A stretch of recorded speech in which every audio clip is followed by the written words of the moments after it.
So the question is, can you have your cake and eat it too, essentially, and Yeah. or work out?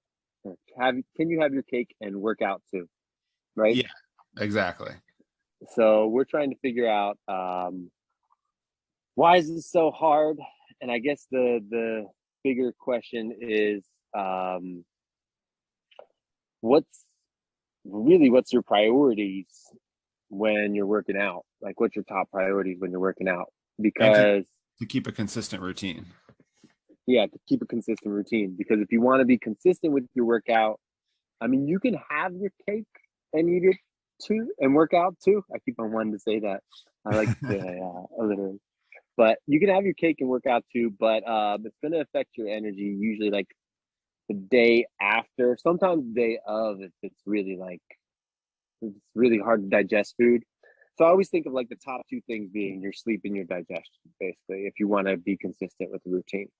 Okay. So if you're sleeping well or you're resting well and you're digesting well, then you're gonna have a way easier time being consistent with your routine because if anything, your routine is just probably too hard. And that kind of goes back to another topic that we talked about before. But in this case, like when you eat your food, you're going to miss out on nutrients that your body needs on a daily basis. So if your body needs those nutrients on a daily basis, it takes a little bit of time for you to digest that food. So that's why it's going to take like a day or two for you to feel the repercussions of it. But it's unlikely that you're going to have a really good workout the next day or like what some people would call it a PR workout the next day or the day after versus,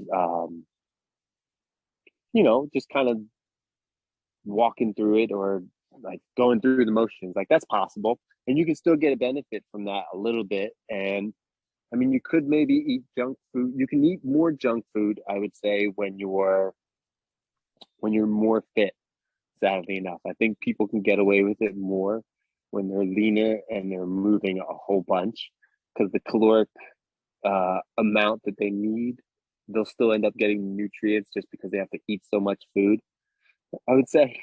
Oh But man. those are rare human beings, I would say. Yeah. But and That's I don't know if your skeleton can handle it as much long term, honestly. But for everyone else, for all like the human beings on the planet, I would say you're probably going to see a dip in your performance. I would say you can still do it, and I would say it would still be. It's actually don't want to like I don't want to tell people not to do it either. Because a lot of times if you have a crappy day, like doing a 50% walkthrough kind of workout can actually get you back in the groove a lot quicker. You know, sure, but sure. don't expect a PR, I would say. And if you really want to be consistent and you really want to see things going well, the top two priorities need to be your sleep and your digestion, I would say. All right. I love it.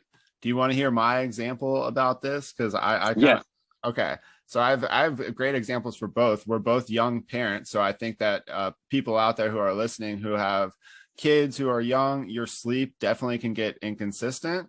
And like Mike said earlier, like those small little micro workouts can definitely really change your day.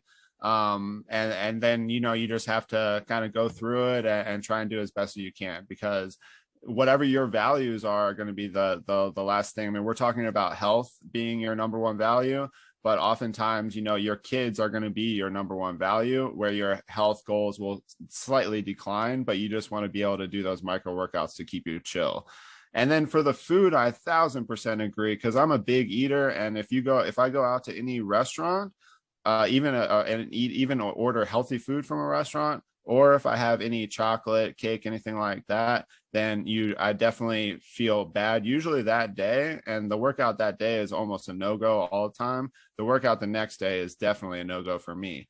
One thing I wanted to push back on one of your statements, which you kind of pulled back a little bit, is that when you are super healthy and like say you work out all the time and you say you can eat the chocolate.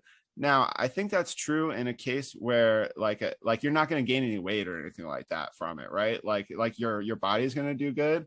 But in my opinion, or at least in my experience here, I always feel it more if I'm eating super clean. So say if I eat clean for like 3 weeks straight, and then I go eat like a piece of cake, and then I try and do anything, that cake knocks me out. As opposed to if like I've been unhealthy in my past, as opposed to when if I was say unhealthy for a whole entire month, well, I could maybe eat like 3 pieces of cake and then go work out. That would just be my only pushback there. That's a good point because you do get more sensitive sometimes when you're being like super strict with everything. I think Yeah, so. I think so. yeah, yeah. All I right, mean, cool. yeah, yeah. That's a good one to talk. That's a good. I could go on for that one. I like that. All right. Yeah. So this was top 2 priorities for a consistent routine. And we basically hmm is what? Sleep and Food, digestion, proper nutrition. perfect. All right. hmm